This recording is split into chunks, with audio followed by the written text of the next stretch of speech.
Oh, hi there. We're glad you're watching one of our virtual lunch presentations. We have a lot of good information that we've been accumulating over the past several years, and we invite you to look down just below here and hit the subscribe button, and the little bell will give you a reminder of when our next presentation is published here on the YouTube channel. Thanks for your support. Appreciate it. This week, it's Dahl, very kindly giving us assistance and coming to you. And one of the people that, of course, we had Jeff Welton all the time, but Dahl is part of the reason that we're talking today, the Next Best Thing Tour, which kicks off Monday, is it, in Madison, Wisconsin? Doak, is that where you're starting on Monday? You want to unmute yourself there with an alternate A. There you go. Here we go. Yeah. Yeah, it's the second leg of the tour, the Next Best Thing Tour.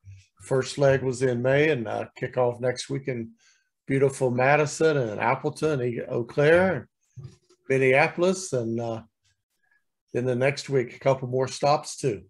Then you get going through August, take a break, come back in September, and going through November. So.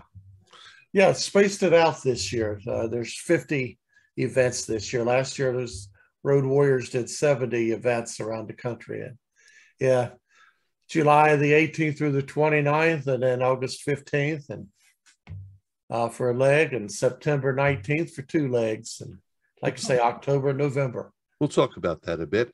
Doak is the sales manager for Second Opinion and for the Next Best Thing Tour. Those of you that may remember Larry Bloomfield, who had done that for a number of years based out of Oregon, and he passed away, and so there wasn't anything like that. And for the many folks who could not get to Las Vegas or did not want to go to Las Vegas, or for whatever other reason, an opportunity to see some of the equipment, to talk to some of the reps from the different companies, and to get a good feel for the way technology is changing around. The next best thing is the next best thing. And so we've invited Doak here today. Greg Dahl is somewhere in his motorhome and may or may not join us for a few minutes. But Doak, tell us a little more about the tour. How many companies are involved in the tour? And one of the questions came up before you dropped in. How did you pick the cities you picked? And if somebody wants the tour to come their way, what can they do? Okay, yeah, this is just an overview. This is the third year of the Next Best Thing. I joined a year ago in July to sales and help with the events from North Carolina. The way they picked them, that is a Greg and Dave Kirsten question. Those two started the tour. Strangely, in 2020, remember what a crazy year that was. And those two guys, Jeff Williams, Chris with Comrex, a couple other folks, went out and toured 40 cities. Last year, 70, as I mentioned. And, again, that's a Dave question, how they picked it. Just picked us some great major markets and then some of the smaller markets. Some of the markets where, say, some of the engineers may not get to go to Vegas, but they're important markets out there. We want to show you the products. And so that's how it is. If you want on the tour, give me a call or Dave Kirsten or Greg Dahl, and we'll see what we can do for next year to bring the Next Best Thing Tour to your neighborhood. I did invite Dave several times by email and phone, but have unfortunately not heard back from him. Okay. So what can folks expect to see in Madison and Green Bay? This year, you got a truck. Yes, we got a truck. Well, Madison is one of those. We have 5 more stops where we go to the markets and visit 4 or 5 radio or television stations, show them the products. They come out to the van, to the trailer, the truck to see what's going on. And then starting in Appleton, the full setup. We have several tents, 10 by 10 tents. People come out and see a lot of the different products. We have close to 30 companies on the tour this year. So new products. And we also have the studio truck. There's several, last year you may have seen them as tabletops that display in the studio truck. And so like I said, there's about close to 30 companies on the tour that's come out and see their products. Some of the reps are out on the tour. Someone from BGS is always there, either a lot of you know Shane Finch, and then of course Dave Kirsten, one of those two road warriors, will be out on the tour showing some of the products. Jeff Williams is always out there, and a couple other reps go in and out depending on the tour. So if they want to come out, they just get a hold of us and join Shane and the folks at the hotel on Sunday night, jump in a van and go around and see you good people out there.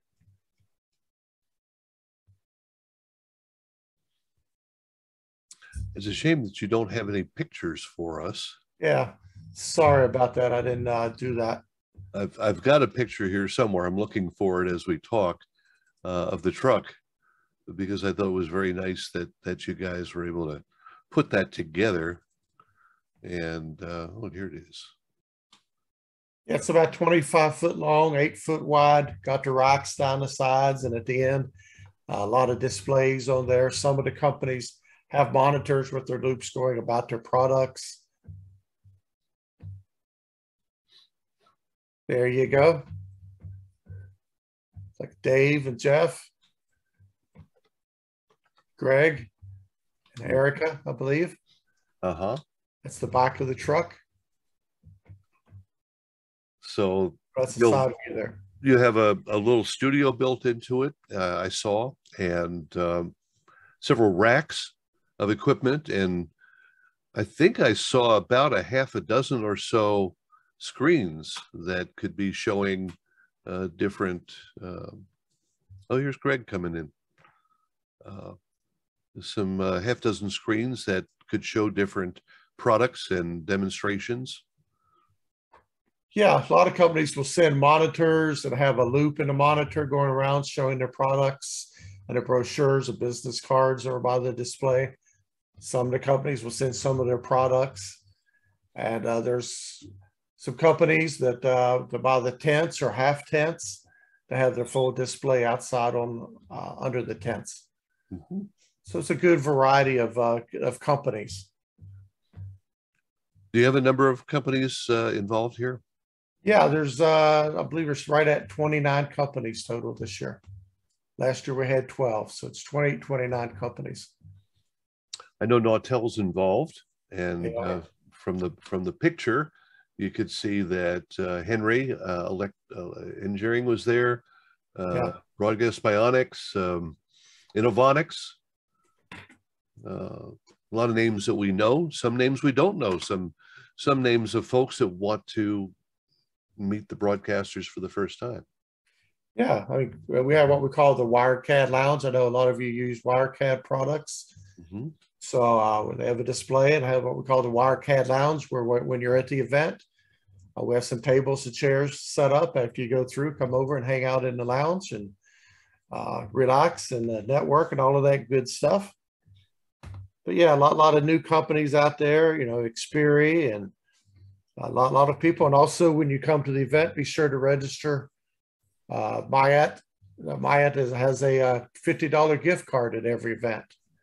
So if you make it to the show, be sure to register for that giveaway for a Mayat Visa card. That's pretty good. Greg, I see you're with us. I don't know if you're inside the motorhome or where you're parked. The question has just been posted from Roland. Will the truck pass by San Francisco? And I think you've kind of given up on the West Coast this year, haven't you? I don't. Can you hear me?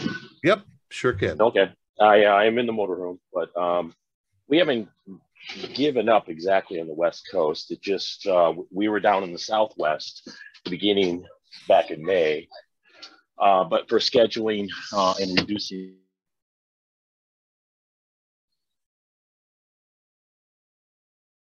We lost you, Greg. You know, he got muted. Maybe he'll be back with us, get his camera on, his unmute, and we'll get to see him some more. There you are. Oh, sorry. I had a phone call come in.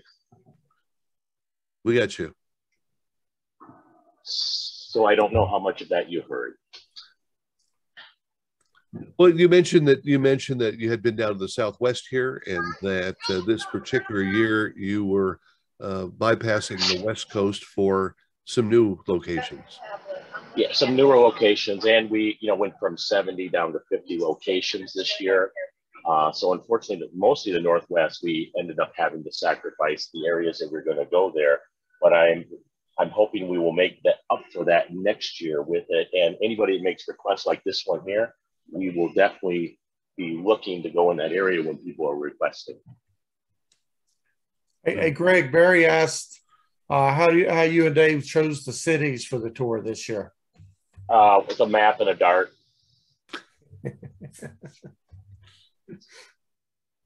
Well, we took into account the last 2 seasons, looking at attendance, look at interest, things like that, routes, because we have to be able to get from one city to the next within, the evening time between there. So it was important to kind of group them together. And that's kind of how we picked them and just kind of go from there. I guess it just kind of falls together as we start looking in one area. We look at, like when we first started this all in one piece, we started with St. Louis, and then from St. Louis, we're going to go here, here, here. We can make this in this amount of time and be ready for the next morning, that kind of stuff. If somebody wanted to pitch you to come to their town or stop off between 2 towns that you're already scheduled for, do you want them to write to you directly or to Doak, or? Probably to Doak. This, he kind of absorbs all the information and then hassles us about where we're going to go. All right. What email address should they use? You want to put it in the chat here? Yeah, Doak.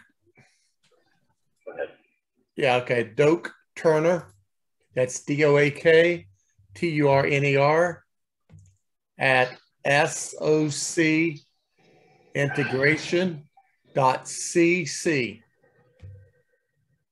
Say it again, DOAK TURNER at SOCintegration.cc. Is there any option this year that if someone between 2 cities pops up that you might do a? Yes. We already did that in June. Yes. Dave and Shane and Keith came and grabbed the truck in June and just went out, and they went to a few different places that were not on the schedule. And we'll probably be doing that again. Good. So in other words, if it's not on the schedule now, it does not mean that it's not possible.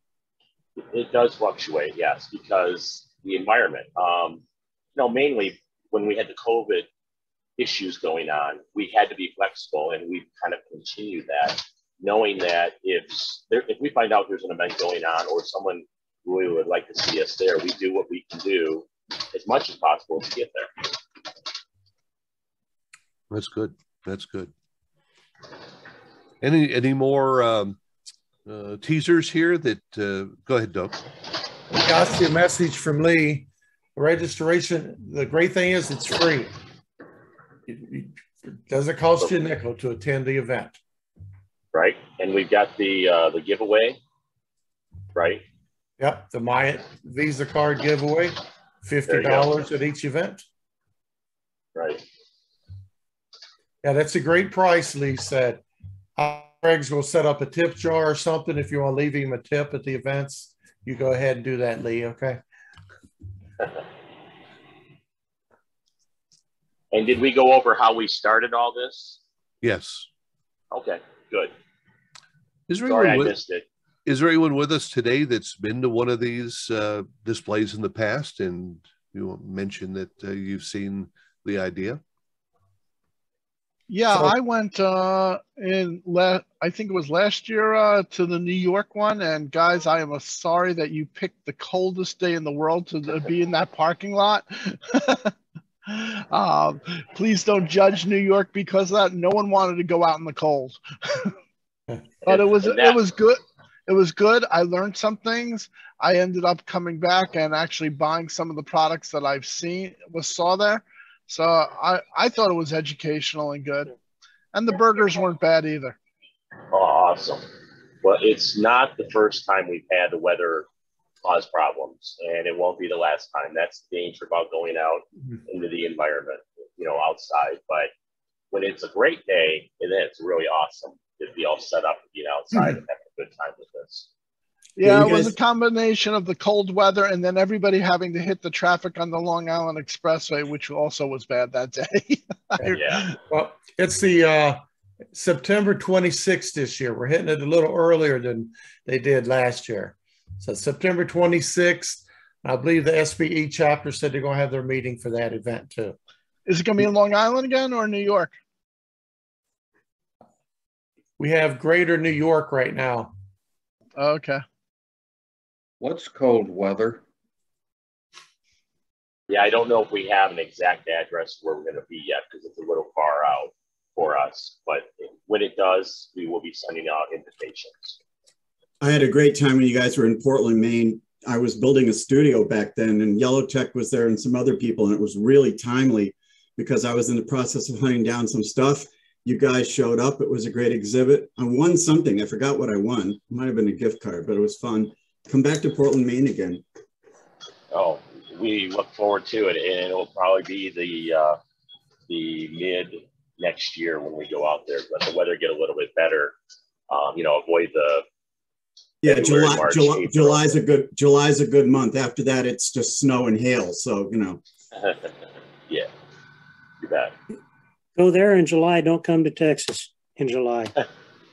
Well, we like to go to Texas in May. That's when we went this year, and it worked out really well.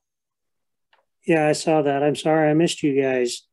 The last time they came down to San Antonio to Austin in October the first time, I think, and the second time was in July, and it was either too cold or too hot.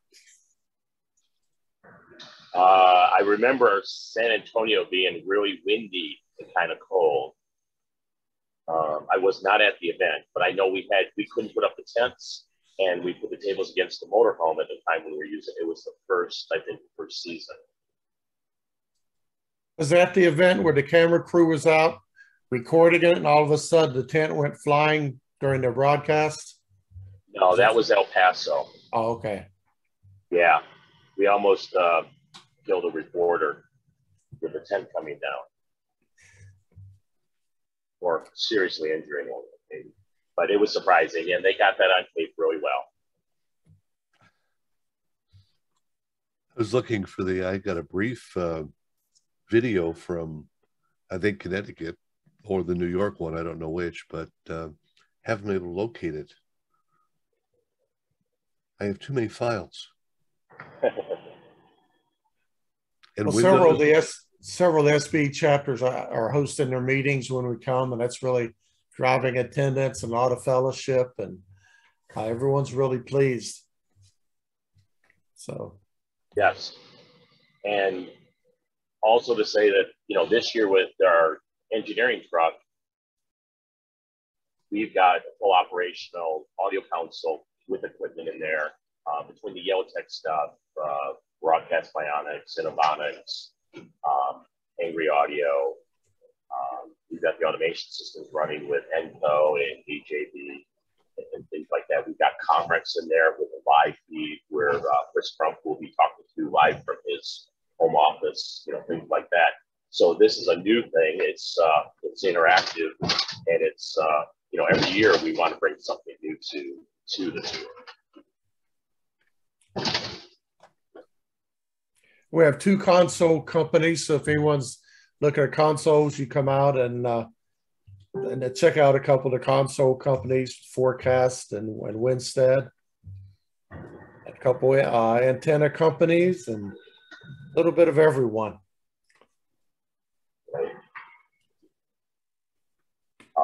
You know, and I don't know if we said, but you know, the reason where we're going, you know, we're picking locations. We're trying to pick the smaller, medium-sized markets mainly, where as broadcast engineers, we don't get as much opportunities to go to Vegas or go to the radio show or even go to regional conferences. So we're doing our best to bring it to you out in these markets.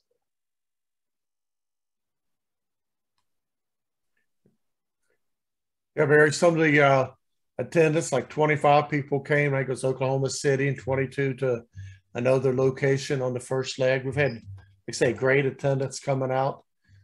So, you know, if we're coming to your town to get the word out for us, we'll give you a call and send all of the invites.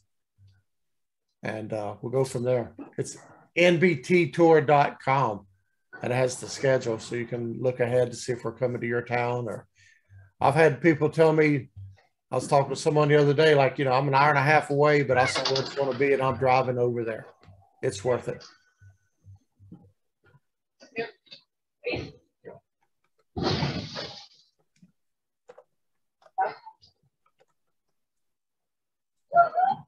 Anyone have questions for these gentlemen as to how long, what time of day? Do you guys get started early in the morning, or are you late sleepers? Oh, I'm an early morning person, but we generally show up on site around 9 a.m., ready to open up at 11 a.m. And we go generally to 2. If it dies out after 1 o'clock, we may close down a little early, knowing there's no one else showing up. And it depends on how far we got to go for the next event the next day, you know, that kind of thing. I've got a question. This is Mark Falig in San Francisco. Hi, Mark. And hello, Roland. I line up most of the SBE Chapter 40 programs here. We just had the Ocon Consortium truck come through last month. Are any of you aware of that? That seems very similar. And usually on an SBE midday meeting, there's food involved, and somebody mentioned the burgers were great. So tell me about that. Those are my questions. Well, I'm not aware of the other truck. I'll have to look into that to find out what they're doing. I have no idea in there. But at certain events where we coordinate together with the SBE, we do cater in some food, or however we end up doing it. Every location, you know, is different. And, you know, is there any restrictions in the area for having food and such? Because we have to be careful not to get ourselves in trouble in there. But food is always welcome. We do carry water with us at every place we do go. But as you know, food attracts people. So we are definitely looking to do that type of thing in conjunction with, you know, either the SBE or a local vendor that's working with us and such like that. And no, we haven't come to San Francisco yet. I know Ben with Innovonics has been asking for us to go there, and we need to make a scheduled stop out there. Yeah, and he gave a presentation to us within the last couple of months as well. Now, my specific question is, do you provide the food?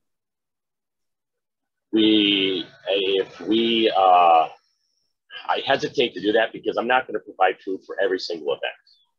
If it makes sense where we've got a vendor that's going to work with us to do that, yes. But I'm not going to say that for every event we're providing food, because that's just too costly for us.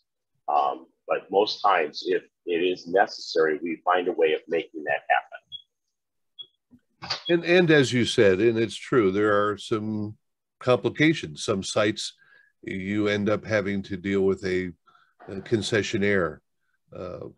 You couldn't, for instance, we couldn't get together at a table at NAB in the parking lot because the NAB would not be very happy with that. In some cities, you have some health. Well, I'm particularly well acquainted with how we hold our meetings at SBE Chapel 40 in San Francisco.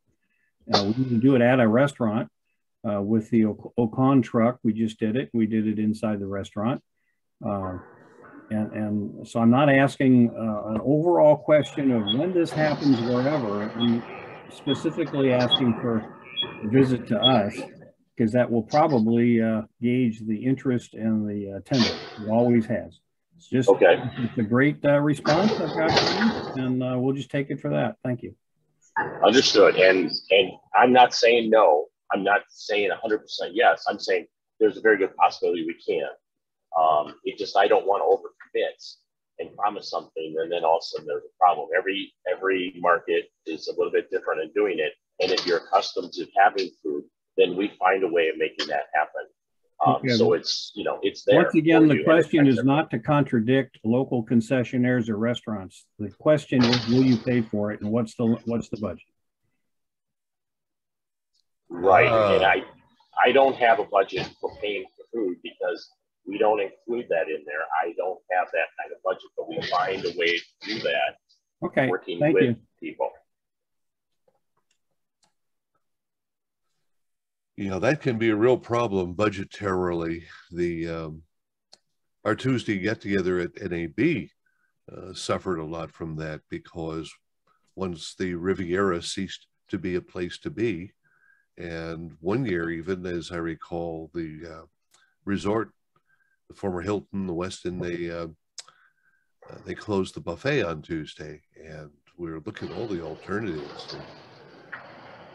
To rent a room and food from NAB, concessionaire there, was somewhere between $6,000 and $8,000. And, you know, for 100 or so people, that didn't work out real good. And once again, I don't want to beat this dead horse. We had about 15 people turned out for the Ocone truck. They paid for the restaurant there. I think it ran under $400. Their budget was $600, so everybody was happy. It wasn't $8,000. I'm not asking for that. I'm not asking for 100 people. But to tell you, with my 40 years plus of being a vendor and with SBEs, you're going to get 4 people on Dutch Treat, and you're going to get 12 to 15 people on If It's Paid. That's a great attraction. Let's don't beat this horse anymore. I don't want to hear about the $8,000 problems. I know about those. And I just thank you for responding. Okay. All right, Mark. I appreciate it. And when we get to talking about coming to San Francisco, we can address it, and I'm sure we can make it work. And that's all I'm saying. Thank you. Any other questions that you'd like to pose to these gentlemen?